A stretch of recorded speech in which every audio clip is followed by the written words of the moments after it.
अस्सलाम वालेकुम dear students, मैं हूं बहरोज़ अहमद ख़ान। उम्मीद है आप सब खैरियत से होंगे।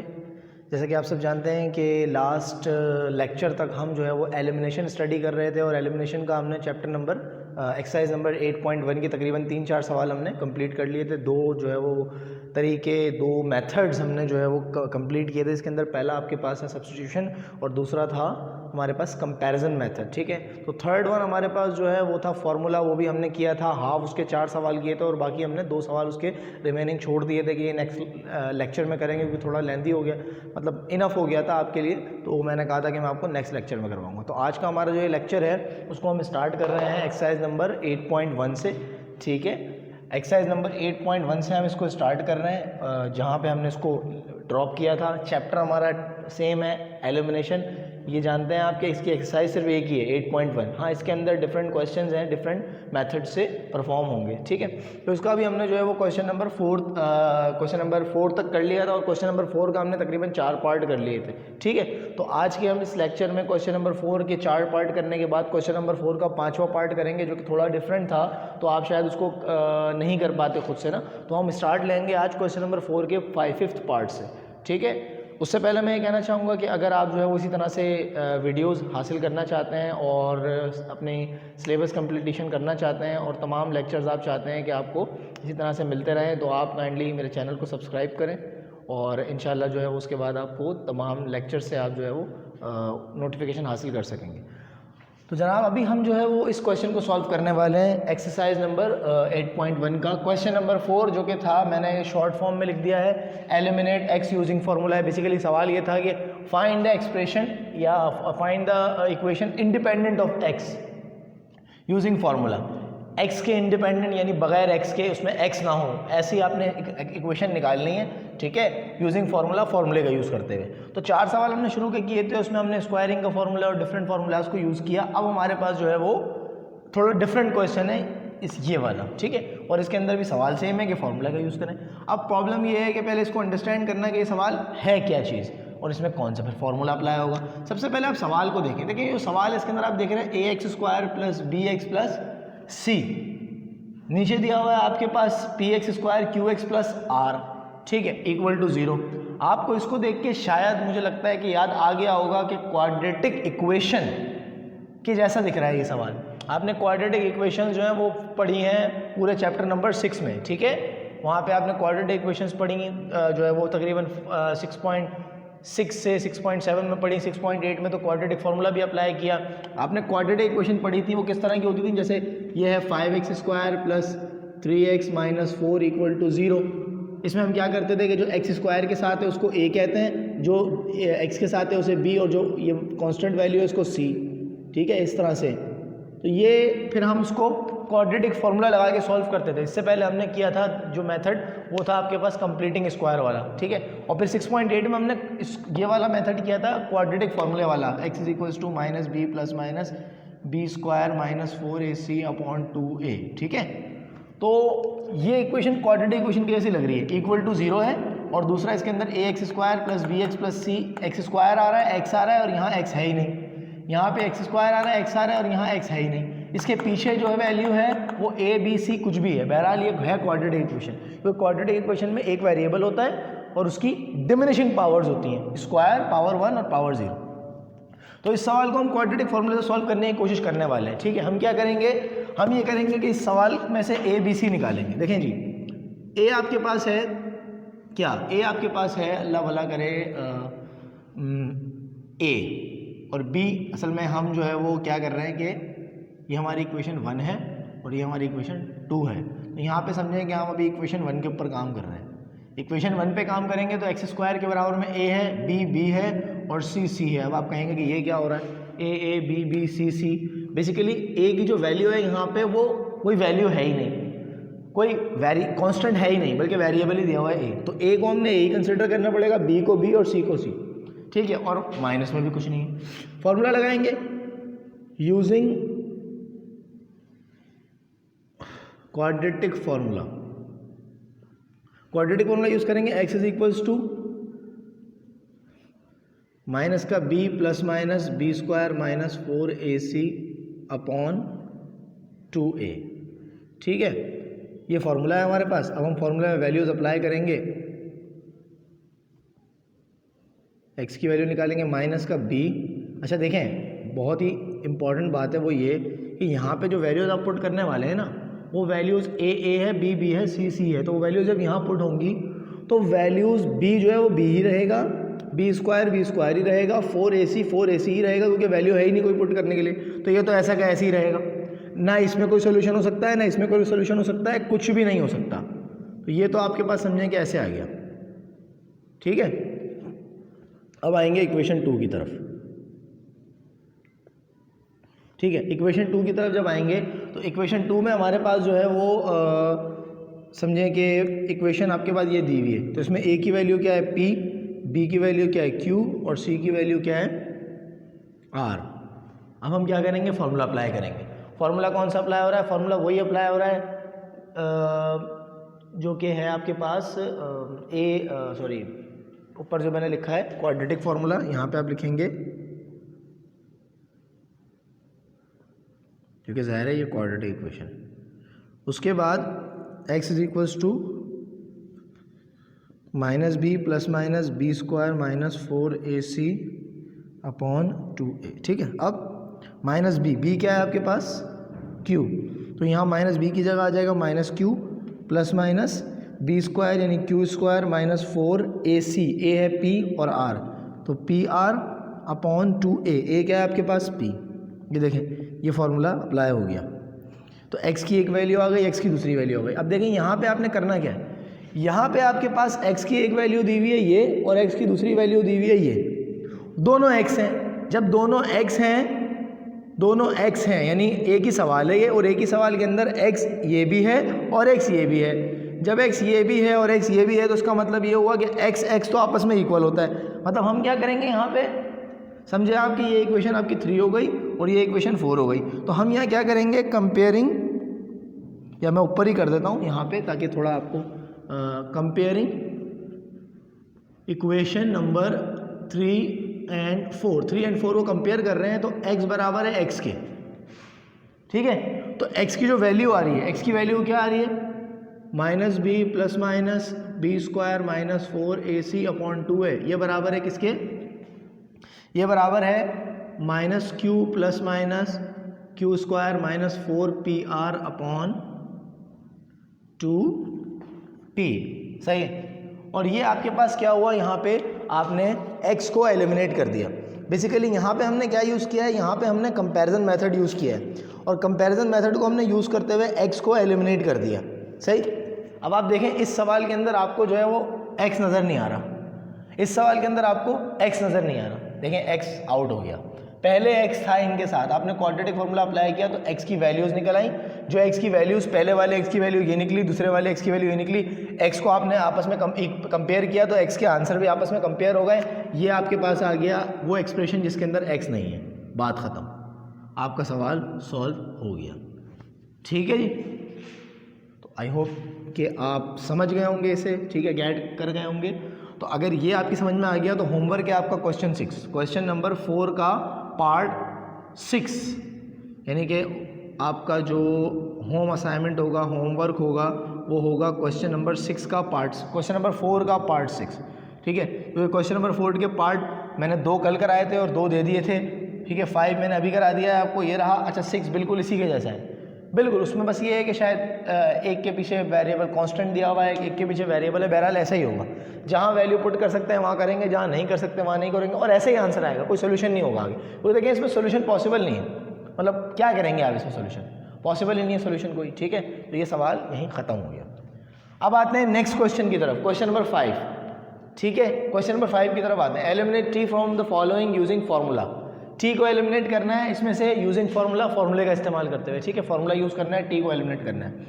अब टी को एलिमिनेट करने के लिए अब देखें मसला ये है कि यहाँ पे हर जगह टी है, यहाँ भी टी है, यहाँ भी टी है, यहाँ भी टी है, यहाँ भी टी। कुछ ऐसा करना है कि टी ख़त्म हो जाए। आप क्या करेंगे यहाँ पे ऐसा क्या करेंगे कि टी ख़त्म हो जाए, ठीक है। आप इनको प्लस करेंगे, माइनस करेंगे, फार्मूला लगाएंगे, कौन सा लगाएंगे, कैसे लगाएंगे, ये सारे इश्यूज़ अभी हम सॉल्व करते हैं। सबसे पहले आपको ये देखना है कि कोई ऐसा तरीका निकला है कि जिसके ज़रिए टी क्या हो जाए, ख़त्म हो जाए, सही है। अगर आप अभी इनको प्लस करते हैं, अगर इस स्टेप पे आप इनको प्लस करेंगे तो क्या होगा, t खत्म हो जाएगा, 1 + 1 2 हो जाएगा। देखें ज़रा ध्यान से, अगर इस स्टेप पे आप इनको प्लस करेंगे ना 1 + t/2t, ठीक है, प्लस 1 - t/2t स्क्वायर, तो क्या होगा, ये कट जाएगा, 2t एक जगह हो जाएगा और 1 + 1 2, ये बचेगा, 2 से 2 कटेगा, 1/t बचेगा, t खत्म नहीं होगा।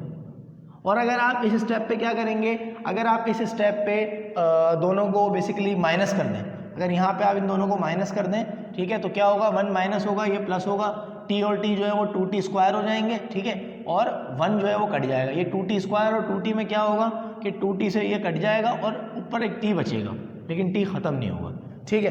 तो अगर हम इसको इनिशियली प्लस माइनस करते हैं तो इनिशियली प्लस माइनस करने से ये ख़त्म नहीं हो रहा, इनिशियली प्लस माइनस करने से ये ख़त्म नहीं हो रहा, ठीक है। तो इसीलिए हमें जो है वो कुछ और करना है, कुछ और। सबसे पहले क्या किया मैंने, x/p को ले लिया, ठीक है,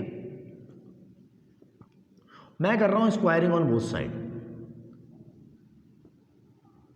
स्क्वायरिंग ऑन बोथ साइड से क्या होगा, स्क्वायरिंग हो गई, ये स्क्वायरिंग हो गई, ठीक है। अब क्या होगा, x²/p², और ये हो गया आपका होल, इसमें फॉर्मूला लगेगा, आप फॉर्मूला जानते हैं, a + b का whole square equal to a² + 2ab + b², सही। तो ये आपके पास हो जाएगा a², 1 का स्क्वायर तो 1 ही होता है, प्लस 2a² + 2a, और a 1 होता है और b, यानी कि इस तरह से होगा, चलो मैं करके ही दिखा देता हूँ, a² + 2ab + b² और नीचे आ जाएगा आपके पास 2t का स्क्वायर, यानी आप डायरेक्टली अगर इसको अप्लाई कर दें तो ये 4t² बन जाएगा। अगले स्टेप पे अगर आप आते हैं तो ये बन जाएगा आपके पास 1 + 2t² + t4 / 4t²। ये अभी आपके पास समझ लें कि इससे आगे आपके पास जो है वो कोई फ़िलहाल अभी स्टेप नहीं हो रहा, तो अभी इसको हमने क्या किया, यहीं पे यहाँ तक करने के बाद स्टॉप कर दिया। अब हम क्या करेंगे, आगे बढ़ेंगे। अब हम लेंगे ये हो गई आपकी टेकिंग इक्वेशन 1, सही, ये इक्वेशन 1 है और ये इक्वेशन 2 है। अब आ जाएंगे हम टेकिंग इक्वेशन 2 पे। इक्वेशन 2 क्या है हमारे पास, y/q = 1 - t² / 2t, और वही काम करेंगे squaring on both side. Squaring on both sides करेंगे तो क्या होगा, y/q का whole square equal to 1 - t² का होल स्क्वायर, ठीक है, अपॉन 2t, ठीक है। इस पे भी यानी कि समझें कि पूरे पे स्क्वायर आ गया, इस तरह से स्क्वायर आएगा कि ये होल स्क्वायर इस तरह से हो जाएगा, सही। तो अब जो होगा वो ये होगा कि दोबारा आपको पता है फार्मूला लगेगा, सही है, फार्मूला लगेगा, तो फार्मूला आप जानते हैं, फार्मूला माइनस वाले का क्या है, a², समझे कि ये प्लस वाला है तो बस इसके नीचे माइनस वाला लिख देता हूँ, ये आप जानते हैं, ठीक है। अब इसका सोल्यूशन करना है, मैंने मुझे इरेज करना पड़ेगा, फार्मूला तो खैर आप जानते हैं, मैं इरेज करना पड़ेगा मुझे, क्योंकि मैं आगे सोल्यूशन करता हूँ। जब इसका फार्मूला अप्लाई होगा तो ये क्या बनेगा, ये बनेगा आपके पास y² / q² equal to a² - 2ab + b², ठीक है, और यहाँ आ जाएगा 2t का, ये तो समझ लें अभी से स्क्वायर करना है, आप इसको हाथ के हाथ ही 4t², ठीक है। आगे बढ़े y² / q², ठीक है। अब क्या होगा, ये आपके पास बन जाएगा 1, ठीक है, - 2t² + t4 / 4t², ये आपके पास स्क्वायरिंग हो गई। पहले हमने स्क्वायरिंग के बगैर प्लस माइनस करके देखा था, इन दोनों को काम नहीं बन रहा था। अब स्क्वायरिंग के बाद प्लस माइनस करके देखें, अगर आप इन दोनों को प्लस करते हैं तो क्या होगा, 2t से 2t कट जाएगा, t4 और t4 जमा होकर 4t4 बन जाएगा, नीचे 4t² है, ऐसे सॉल्यूशन नहीं हो सकता, ठीक है। तो बेसिकली आप सब्ट्रैक्ट करेंगे, सब्ट्रैक्टिंग इक्वेशन नंबर, इसको हमने क्या सपोज किया था, 3, ठीक है, और ये हमारे लिए क्या हो गई, 4, 3 और 4। अब 3 और 4 को सब्ट्रैक्ट करेंगे, कैसे, x/x² p² - y/y² q², समझ रहे हैं आप मैं क्या कर रहा हूँ, दोबारा बताता हूँ, मैं क्या कर रहा हूँ, x² p², इसमें से माइनस कर रहा हूँ इसे, इसमें से माइनस कर रहा हूँ इसे, तो इसकी वैल्यू में से माइनस होगा ये, इसकी वैल्यू क्या है 1 plus 2t² plus t4 divided by 4t² minus 1 minus 2t² plus t4 divided by 4t²। ये इसमें से माइनस कर रहा हूं ये, अब क्या होगा ध्यान से देखिएगा, बिल्कुल हम सॉल्यूशन के करीब आ चुके हैं। 1 plus 2t² plus t4 divided by देखें डिनोमिनेटर सेम है तो ये 4t² एक जगह आ गया, ये हो गया माइनस का 1, ये हो गया माइनस माइनस प्लस का 2t², ठीक है, ये हो गया माइनस प्लस माइनस का t4। आप देखें ये तो गया, ये भी गया, ठीक है, 2t² ये हो गया x² upon p² minus y² upon q², और यहाँ पे आ गया आपके पास ये 2t² हो गया 4t², और नीचे भी क्या है 4t²। अब आप देखें सरप्राइजिंगली आपके सामने जो वैल्यू आ गई ना वो ऐसे कट रही है, सिर्फ सिंपली वो किस तरह से कट गई, बस 4t² डिवाइड बाय 4t², और इसका आंसर आ गया 1। अब आप मुझे बताएं इस सवाल में t एलिमिनेट हो गया? जी हो गया। इस सवाल से t एलिमिनेट हो गया, t नहीं है इसमें अब, और सवाल बिल्कुल सिंपल है, ठीक है। पिछले किसी स्टेप से हमारा t एलिमिनेट नहीं हो रहा था, हमने देखा, लेकिन इस तरह से t एलिमिनेट हुआ, t इस सवाल में नहीं है, और सवाल बिल्कुल सिंपल है, देख लें आप, ये कट गया है। तो प्रॉपर सही तरीका यूज़ करने पे ही ऐसा होगा, अदरवाइज ऐसा नहीं होगा, ठीक है। तो मैं उम्मीद करता हूँ कि ये चीज़ आपकी समझ में आई होगी। अब आप इस सवाल को एक बार खुद से प्रैक्टिस करिएगा दोबारा से, ठीक है, तो ये आपकी समझ में आ जाएगा। होमवर्क क्वेश्चन 4 का 6 है, क्वेश्चन 5 का पहला मैंने कराया है और दूसरा भी मैं ही करा रहा हूँ, उसका होमवर्क नहीं दे रहा। वो सवाल इस तरह का है कि अगर मैं आपको खुद ही करा दूँ वही इनफ है, अब आपको होमवर्क में दे दूंगा तो ये फिर ज़्यादती हो जाएगी, आप नहीं कर पाएंगे, तो मैं आपको करवा देता हूँ। चलें नेक्स्ट क्वेश्चन जो कि हमारे पास क्वेश्चन 5 का 2 है वो आपके सामने मैं उतार रहा हूँ, ठीक है। x is equals to a 1 minus t² divided by 1 plus t², okay. और आगे बढ़ते हैं तो हमारे पास है y is equals to b 1 minus t² divided by 2t², ठीक है भाई। अब ये दो सवाल आपके पास, अच्छा इसमें आगे हिंट भी दी हुई है, ठीक है, इसमें आगे हिंट भी दी है, तो हिंट को भी फॉलो कर लेते हैं ज़रा। हिंट में क्या कहा है, हिंट में इन्होंने कहा कि b upon y equal to 2t² upon 1 minus t², ठीक है, और a upon x equal to 1 plus t² upon 1 minus t²। बात समझ में आ रही है आपकी?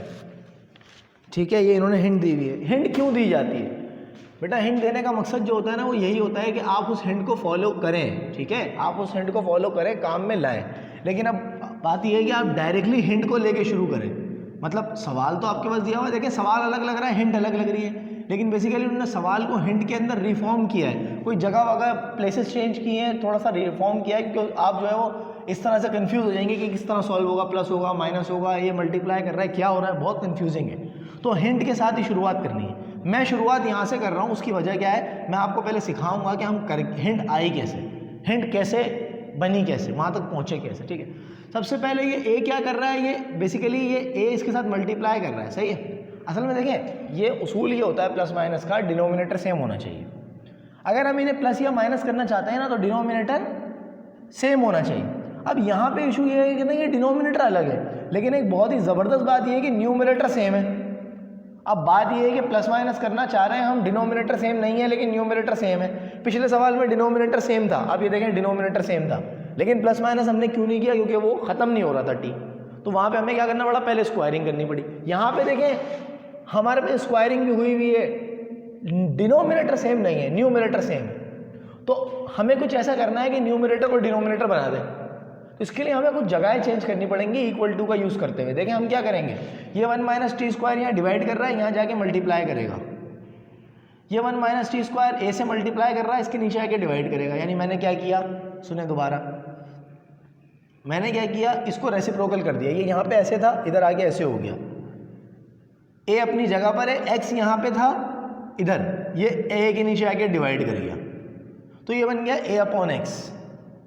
ठीक, इस वाली पे आते हैं, देखें ये 1 माइनस t² यहाँ मल्टीप्लाई कर रहा है, y के नीचे आके डिवाइड करेगा, और ये 2t² इधर डिवाइड कर रहा है, ऊपर आके मल्टीप्लाई करेगा।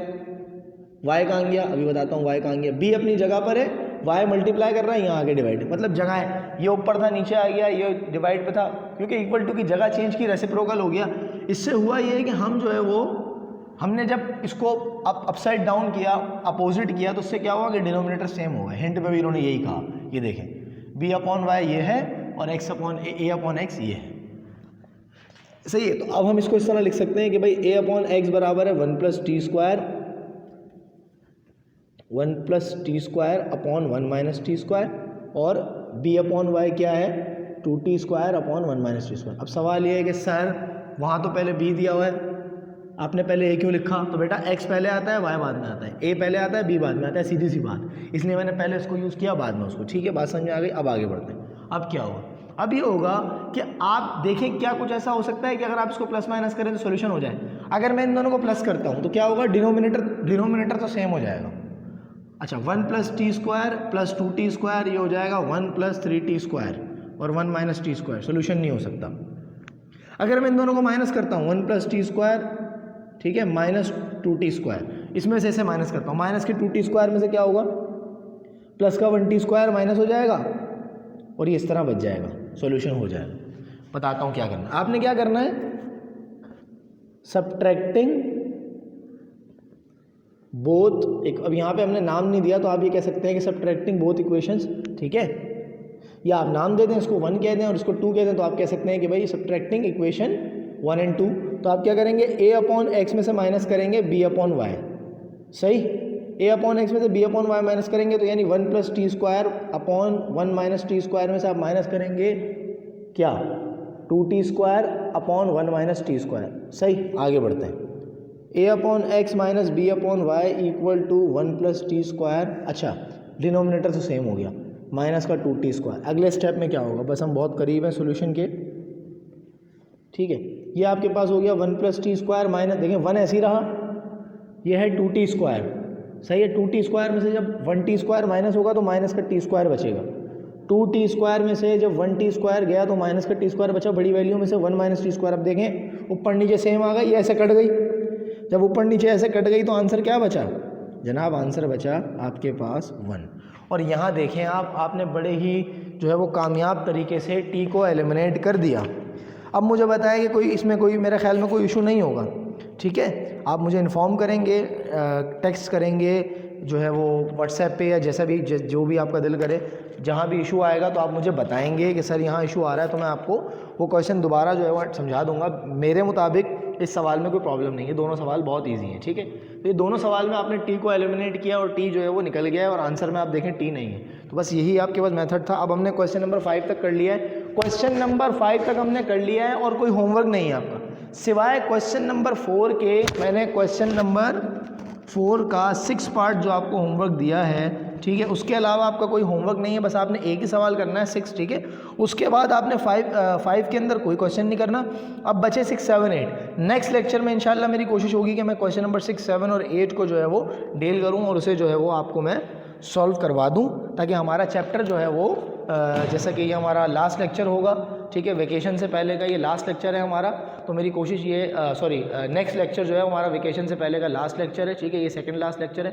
तो मेरी कोशिश होगी कि मैं नेक्स्ट लेक्चर में आपको ये चैप्टर कवर करवा दूं, ताकि हमारा चैप्टर 8 निमट जाए और फिर उसके बाद हमारे पास सिर्फ चैप्टर 11 till 15 जो है वो रह जाएंगे, तो फिर उसको हम आगे कंटिन्यू करेंगे, ठीक है। तो इसको आप कंप्लीट करें, ठीक है, और नेक्स्ट लेक्चर में फिर इंशाल्लाह हम रिमेनिंग क्वेश्चंस को डील करते हैं। अपना ख्याल रखें, मुलाकात होती है नेक्स्ट लेक्चर में। खुदा हाफिज़।